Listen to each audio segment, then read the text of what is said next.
All right, what's up, my peeps? Joshua Smith here with another GSD Mode podcast weekly real estate tip, where every single week I come to delivering different tips, tactics, and strategies that I've learned on my 20 plus year long real estate journey that have allowed me to become one of the top realtors and team leaders on the planet, with selling well over 7,000 homes and sharing this information with you in hopes that you take this information, you implement, execute inside your own real estate business, and go out there and create that real estate business that you want and truly deserve. So today I want to talk to you with these new NAR changes. The number one mistake that we are seeing so many make that I want to make sure that you are not making. Then I'm going to break down, okay, what are the three things that I recommend for you to focus on with these NAR changes that I've done personally, me and my team here in Phoenix, Arizona, that I believe that these are the three things that allowed us to really implement, execute, and do in the right way, where we are now having, and since rollout of this, having and seeing big success with this. And in my market, we had to implement these changes August 1st. So we got about a 2.5 week head start of most of the country. So anyway, though, what is that mistake that we want to make sure that you are not doing when it comes to these new NAR changes? And this came about, look, I've heard so many conversations, I'm sure you have too. And whether you are guilty of this yourself, or I'm sure that you've heard so many conversations of other realtors, and whether it be in Facebook groups or whatever, man, and masterminds, but this is crap I'm hearing all the time. And my personal coach, who's been my coach for 8 years, longest coach I've ever had, hands down, best coach I've ever had, name's Camille Rose Taylor, amazing YouTube channel, highly recommend that you guys go check it out. So she's a mindset peak performance coach and, best coach hands down that I've found to just give us those tools that we need to be mentally strong leaders. And every single month I bring her on to do a private coaching session collectively as a group with all my coaching clients to give them those mentally, those tools to be mental strong leaders. And so this last week she's on and she was moderating a panel in Southern California with a lot of top agents and top attorneys in the area. And she was, the moderator for this event. And she was talking about how the attorneys on there, we're talking about this mistake that they're seeing so many make, and by not asking the right questions and having the wrong focus. So what is this change? So it's not just me seeing it. It's not just you seeing it. It's all these attorneys out there too that are seeing this. And let me just jump into why is this so damn important? All right, we got to understand that we are under the biggest microscope that we probably have ever been under as an industry. Now, one really important thing that I think that is important to know, but I don't think a lot of people really have awareness of this, is because they're just so concerned right now with MLS fines and that's important to know. Yeah, right. Like, okay, what is the consequences within your MLS? Like with my MLS, there's a fine system, right? First offense, second offense, third offense. So there's fines on those, but even more so than the fines is like third strike, you're out. Like you lose MLS privileges indefinitely, and no longer can you practice real estate, in that MLS, right? So there's severe consequences with this. However, right now we just got the MLSs really cracking down on us and your brokers and whatnot. Now, we're under preliminary approval with this NAR settlement. It is yet to be signed off with the judge, right? And it's projected or guesstimated, I should say, to have final judge approval sign off in November. And I'm not saying that all these attorneys are not watching what we're doing right now. I'm sure that they are. But then starting November, when this like truly goes on the books into full effect, then boom, it's not just MLS fines. It's all the attorneys. And just think about this. This was like $1 billion plus payout, right? Between all the lawsuits that we just had. And this does not protect us against the buyer lawsuits that are in place right now. This is just protection with the seller lawsuits that take in place and any, future copycat lawsuits for the next 5 years. But that's assuming that, us in the industry, like we're not in violation of it, right? Like, okay, I'm sure that there could be grounds, like I'm not an attorney, but I'm sure that there can be grounds to reopen this. There can be grounds to, enact new rules, new laws, reopen the lawsuit, whatever that may be. But just understand that we are under this massive microscope, and it's probably going to get worse. So with that, now let me lead into the number one mistake. The number one mistake is that not the vast majority, but a big percentage of our industry, or a percentage, I don't know what the percentage is, there's no way of me knowing that, is the focus is, okay, how do I work around this? Like what are the workarounds to get around these new rules of engagement that we have, these new parameters, this new operation style that we must operate by. And that is very, very dangerous. And here's the thing, you guys, it's just too damn easy to have success and be very successful financially, however you want to define success, by following the rules. Like, okay, like just like, okay, does it make sense to roll the dice and go cheat on your taxes, just to save a few bucks, or just play by the rules. So I'm by the book. So if I ever get audited, whatever, hey, everything's done by the books. Let me do it by the books, right? And then just, go out there and create success in a legal way, and this is how I've always abided by in my real estate business. Like, with RESPA as an example, I'm like, look, man, there's no reason to even operate in the gray with RESPA, in my opinion, right? There's rules that are in place for a specific reason. Now, you and I may not agree with the rules. You and I may not agree with these changes with NAR and with the DOJ and with these attorneys, and but that's irrelevant. The rules are the rules, and the consequences for breaking the rules are absolutely tremendous. It's not worth you risking your career just to go out there and for what? It's too damn easy to abide by the rules to a T, be on the up and up, and still go out there and create big success and take care of you and take care of your clients, and make sure everything's done by the book. So my recommendation for you is to not allow your mind to go there of thinking, oh, what's the workaround? Right? Like, okay, there's very clear on the specifics of what's not allowed, what these changes are, how to abide by these changes. And my recommendation to you, and what I'm doing personally within my own, real estate business and with my team, is we're just following the rules to an absolute T. But then from there, making sure that we're following them, but then positioning ourselves to go out there and create success. All right. So, my recommendation is to not be, making this number one mistake of thinking, okay, what are the workarounds? How can I get around this? What are the workarounds? People trying to put creative language inside the MLS of, co-broke sharing, or if your seller's offering it, like whatever, like just, get that crap out of your head. There's a secondary mistake too. Is that, okay, we got to focus on what we can control. As I said earlier, you may not like these rules. I may not like these rules and changes. That's irrelevant. Well, actually, personally, the more that these have been rolled out, the more excited I am getting by them. I mean, initially, I was like, wow, I thought there was nothing wrong with the old way, personally. Obviously, the attorneys did, and obviously the consumer did, and the DOJ did, and whatever. So we could agree to disagree on these things. But it doesn't mean that I'm right. Doesn't mean that they're, whatever. It just is what it is, So then from there, though, it's like, okay, I'm not going to waste an ounce of energy, time, or whatever, allocating any focus to, oh, why is this taking place? Why is this happening? This is BS. This shouldn't be taking place. Oh, NAR sold us out. I'm hearing all this crap. People just complaining about NAR, complaining about, look, you weren't in those rooms. I wasn't in those rooms. And look, I'm also not trying to stick up and stand for NAR. Now, I will say, in my 20 years of experience in my career, I've always had good experiences with NAR. Like, NAR's always been good to me, and not that I spent a lot of time with NAR. I've only flown out there one time to NAR's headquarters and spent a couple of days there. But I've seen a lot of scenarios and situations where they have went to bat for us as an industry. So I'm not going to necessarily, all of a sudden, because of this, have a negative view on them. Like, look, I wasn't in those rooms. I do not know what it's like to be up against some of the most, with the DOJ and some of those powerful attorneys. And I've never been in a class action lawsuit person. Like, I don't know.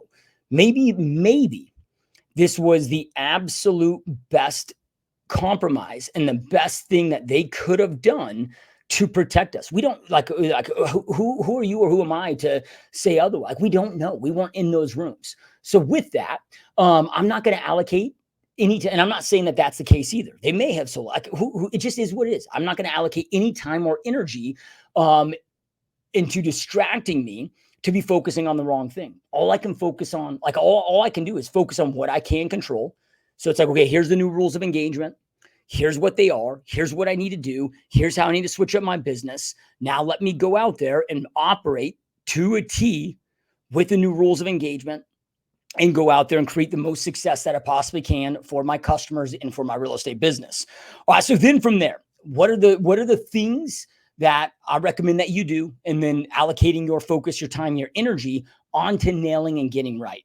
And when I say getting right, I'm just going to walk you through. It's funny. I was on it was a coaching call with my coaching clients the other day. Every single Monday, we do like a 2 to 3 hour, group coaching call, together. And, somebody was asking some of my advice on some of this stuff. And, one of the comments were, well, all these other coaches are all teaching different things. And like I said on there, I'm like, hey guys, I know that I'm a coach in this capacity, and I'm you guys are paying me to go out there and coach and mentor you.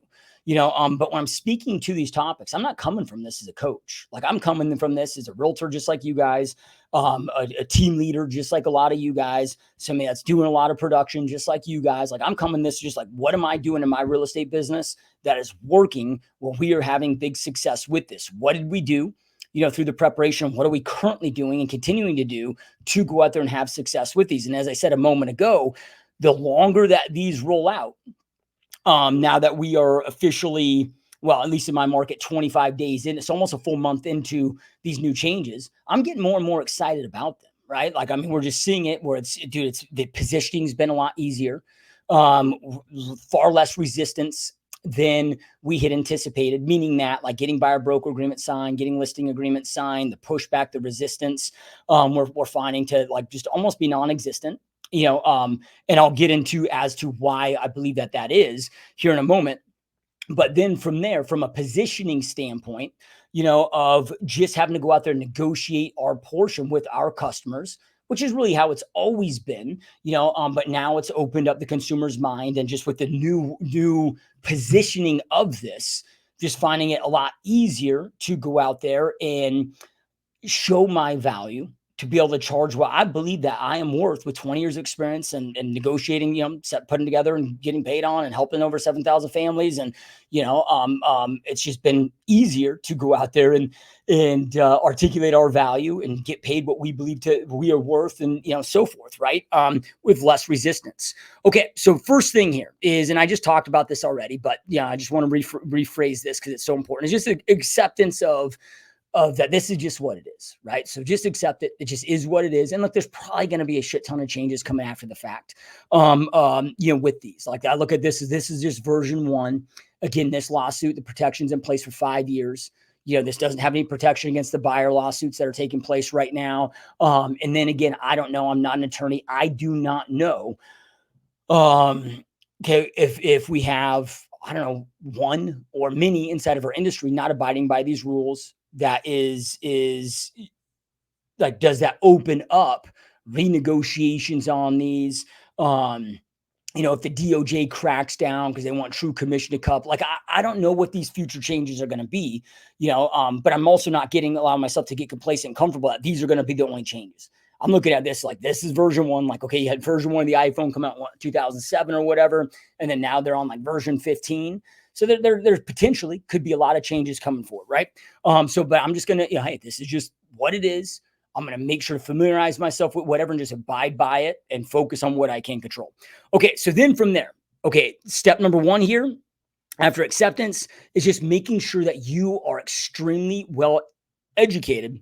Sorry, I just pounded down some chicken and rice right before I jumped on this podcast. So, okay. So, making sure you are extremely well educated on what these changes are, because this is the difficulty of the rollout with this NAR settlement, and these NAR changes, is that, okay, NAR came out with obviously the proposed statement, right, settlement statement, that's in preliminary approval, right? I got preliminary approval. We're still waiting for the judge to sign off on it. But then from there, every single state had different interpretations of it. Then from there, maybe even at an MLS board level, like, okay, we have our state level, but I don't know, right? Like, okay, I'm in Phoenix, Arizona, service, Phoenix metro area within Arizona regional multiple listing service. But then, hey, I don't know, is Flagstaff doing things different? Is Tucson doing different things different? Is, Los Angeles doing different things than maybe up in San Jose? Is Tampa, Florida doing different things than Miami? We know state to state it's different. Maybe is even different MLS to MLS or board to board. But then we know broker to broker is different. So just an example with this, and my state is one of the few states that interpreted this and rolled out where they're still allowing broker to broker compensation. Now it's not allowed to be, disclosed on the MLS, but okay, like I can go, like one of the ways to get compensated as a buyer realtor, buyer's agent, is to, get sharing of the commission from the listing agent, right? So they're still allowing, so we got a few different paths to be able to get paid here, right? Like, okay, like here in Arizona, not saying for your area, but for Arizona is okay, you got where the buyer can pay you, as a buyer's agent representative. You got it where the seller can pay you as a buyer agent representative. You got it where the listing agent can pay you as a agent representative, or a combination of any of those three paths, right? So I got to make sure that I'm educated on those things. But then from there, okay, broker to broker even has different policies. There's like, I don't know what the percentage is, but it seems like about half of the brokers out here aren't allowing the broker to broker compensation. And I've told my agents on my team the same thing. I'm like, look, you guys, like this is in direct conflict. And I get why Arizona rolled this out and thought of it this way. I'm not saying that they're in the right or in the wrong. I don't know. You have one page of the NAR proposed settlement that says that that's not allowed. Then you have another page, that has documentation there where it conflicts the first page. And then so like, to me, it's like, man, I don't know. Depending on which of those pages that I read, it's like, is it allowed? Is it not allowed? So I understand at a broker level why certain brokerages aren't allowing that as a path. And then even though my brokerage is allowing it, I've told my agents, I'm like, hey guys, I'm not going to tell you how to do business. My recommendation is to not even go down this path because there's a great probability that this might go away. And it just opens you up for some element of risk that maybe just isn't necessary, because to the seller, it's the same net. We still have these other paths. Like we don't need to even go down that option, go down that path. To me, there's the reward doesn't outweigh the risk, right? So anyway, though, this is what I'm talking about, education. So, okay, here's the state of Arizona. Another example is Arizona rolled out 27 new and or amended documents, based on these changes. Now, some of those were just, hey, maybe it was time to update this form, so might as well just update as we're updating forms, had nothing to do with the NAR stuff. But anyway, we had 27 new updates and or new forms. Okay, I got to make sure that I know all the NAR stuff. I got to make sure to know all my, Arizona Association of Realtor stuff. I got to make sure I got to know all those new forms, and then which precise way to utilize each of those forms, how to, how to use it. Because if we look at this, contracts is us agents and you team leaders and broker owners, right? Like I look at contracts as one of our tools of doing business. Okay, well, any professional is going to master the tools that are necessary to go out there and conduct their craft, right? So just like, okay, if you have, I don't know, anybody in a sports team or whatever, that's a true professional, they're going to master every element of their equipment, every tool, every, whatever. Well, we got to do the same thing. So many agents will put so much emphasis on learning their CRM and learning social media and that, whatever. And look, yeah, go out there and master those things. Those are absolutely essential to go out there and master. Well, social media if you're doing it, right? But CRMs and different things, right? But then from there, okay, well, one of the tools that we utilize to run our businesses is our forms, our contracts. It always blows my mind the percentage of realtors that still don't know their purchase contract inside and out. Yeah, right. Like, okay, you got to know these, and you got to know in what scenarios and what situations how to utilize these, and know these to a point where you not just that what to use, but you got to know them to a point where you can easily, simplistically explain them to your client, to your consumer, and make sure that they have that understanding so they can make their best informed decision on what's best for them. With that, the more educated that you are, right, the more that it is going to allow you to go out there and have success with these overall changes, the more that you're going to be able to easily explain and negotiate in certain things with clientele, and the biggest bottleneck that we're having, and maybe you are experiencing this as well.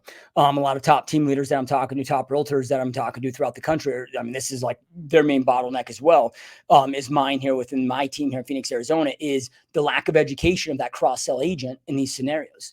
It's like, overnight create 20% more work for us of just having to update and walk people through, and just because they were vastly and massively underprepared for this stuff. The other element of this too is, look, if you aren't abiding by these rules, well, just because you didn't have awareness of them, that is not an excuse.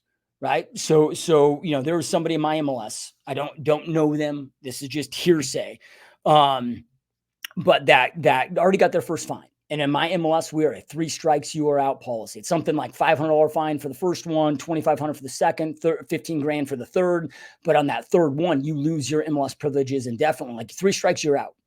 And they do not care if it was done, not intentionally or not. It's like, just being ignorant, to the changes. That is like that isn't good enough, right? So like making sure that you are extremely well educated.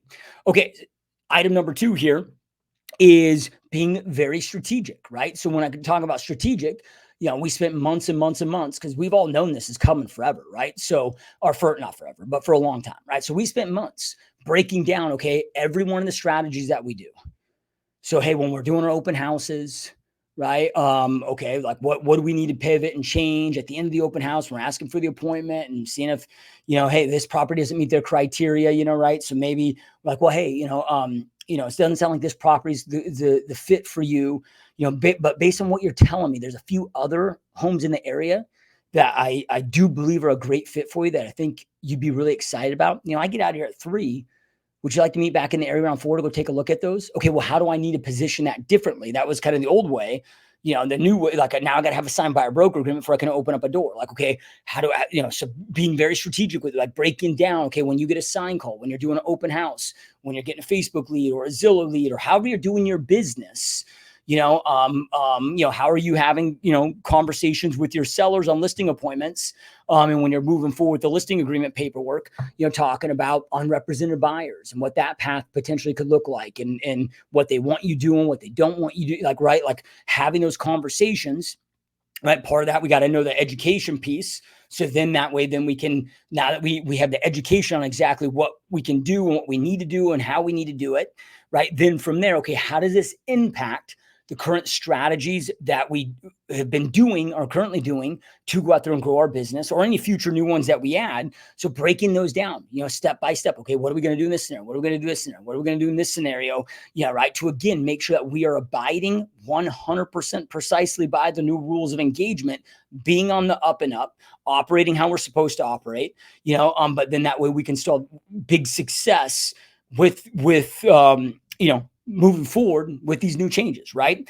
And then the last element here is making sure that your processes are really dialed in.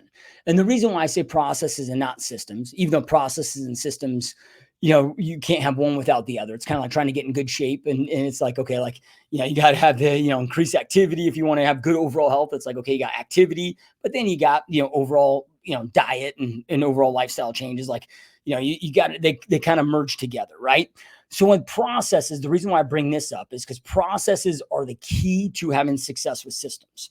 So processes, this is just your step-by-step documentation of everything that you do more than once inside your business.